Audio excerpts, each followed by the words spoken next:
वैदिक कलर्स में आपका स्वागत है। बहुत दिनों से हमारे पास में वीडियो जो है एक पेंडिंग था कि काली हल्दी की अंकुरण विधि किस तरीके से समझी जाए।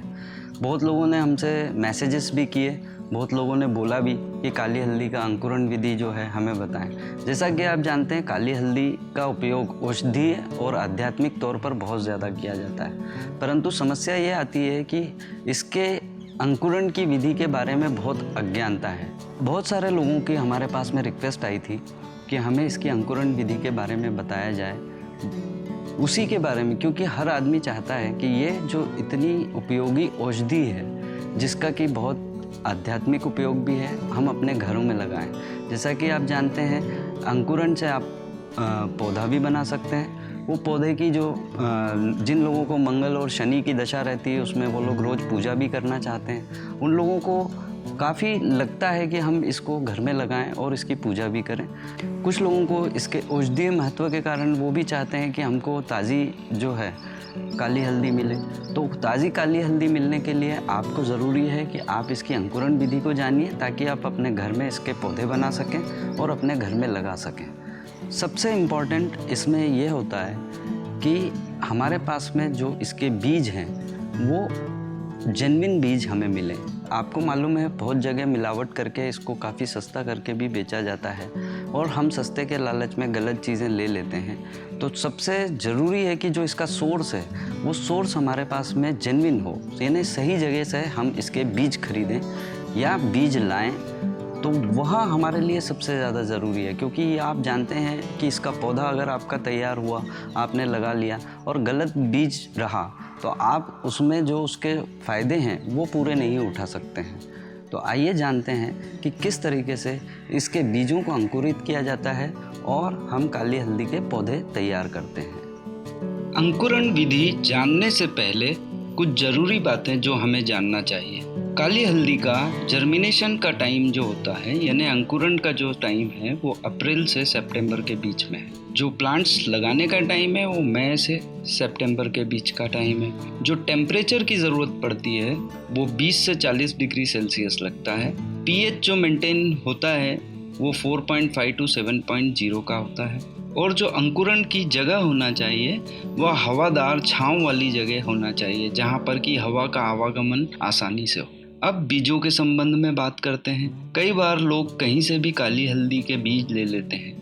हमने देखा है कि कई बार कुछ लोगों ने सूखी काली हल्दी को ही बीज बताकर लोगों को बेच दिया है।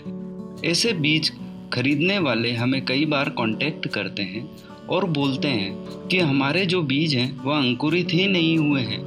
तो ध्यान रखें, बीज जो होते हैं हम जैसा दिखा रहे हैं उस तरीके से होते हैं, नमीदार होते हैं, सूखे नहीं होते।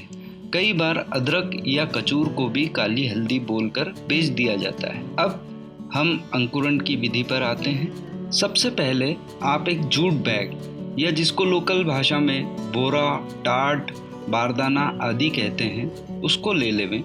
अब एक छायादार जगह पर, जहाँ पर हवा का आवागमन आसानी से हो, वहाँ इसमें काली हल्दी के बीजों को रखें व इसे पानी से पूर्णतः गीला कर दें। यहाँ पर यह ध्यान रखना है कि जिस तरीके की हवा और तापमान है उस हिसाब से ही बीजों को गीला करें। हवा के लगातार आवागमन से यह धीरे धीरे मॉइस्चराइज्ड यानी नमीदार होता जाएगा और सूखता भी जाएगा।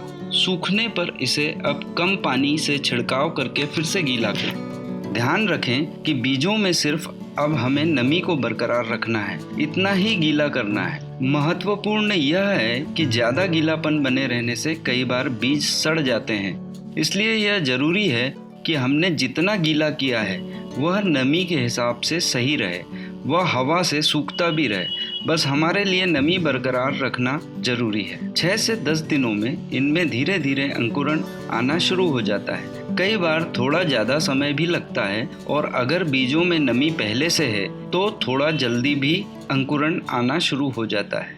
अंकुरण आने पर इनमें आँखें दिखाई देने लग जाती हैं और शूट्स धीरे धीरे डेवलप होने लग जाते हैं। जब अंकुरण शूट्स में कन्वर्ट हो जाते हैं और वह 2 से 3 इंच के हो जाते हैं, तब इन्हें जमीन देना या मिट्टी में लगाने की बारी आती है। इन्हें लगाने से पूर्व मिट्टी तैयार करना होती है। मिट्टी के मिश्रण तैयार करने के लिए 1 हिस्सा मिट्टी, 1 हिस्सा वर्मी कंपोस्ट और 1 हिस्सा थोड़ी सी रेत व गोबर खाद का होना चाहिए। इससे इनके पौधे बहुत जल्दी बढ़ते हैं व ग्रोथ दिखती है। मिट्टी की तैयारी कर इन्हें या तो सीधे ज़मीन में या गार्डन में या इन्हें गमले में लगा सकते हैं। अगर आपके पास लगाने की व्यवस्था नहीं है तो आप इन्हें ग्रो बैग में भी लगा सकते हैं। लीजिए, अब हमारे काली हल्दी के बहुत ही सुंदर और शानदार पौधे तैयार होने शुरू हो गए। आपको इन्हें तेज धूप वाली जगह से बचाना है व इन्हें कहीं पर भी जहाँ थोड़ी धूप और थोड़ी छांव आती हो वहाँ पर इन्हें आसानी से लगाना है। अब आप चाहें तो इनकी पूजा कर सकते हैं व इनके ताजे कंदों को दवाई के रूप में उपयोग कर सकते हैं। इनके उपयोग से संबंधित वीडियो हम लोगों ने पहले ही पोस्ट कर दिए हैं। इनकी लिंक नीचे डिस्क्रिप्शन में भी दे दी है, आप इन पर विजिट कर सकते हैं। इसी तरीके से काफ़ी उपयोगी वीडियोस हम वैदिक कलर्स के माध्यम से आपके सामने लाते रहेंगे। आप इन वीडियोस को अपने परिचितों में, अपने दोस्तों के साथ में शेयर करें, हमारे चैनल को सब्सक्राइब करें और नोटिफिकेशन आइकॉन दबाना बिल्कुल ना भूलें ताकि आने वाले नए वीडियोस आपके पास में आते जाएं। नमस्कार।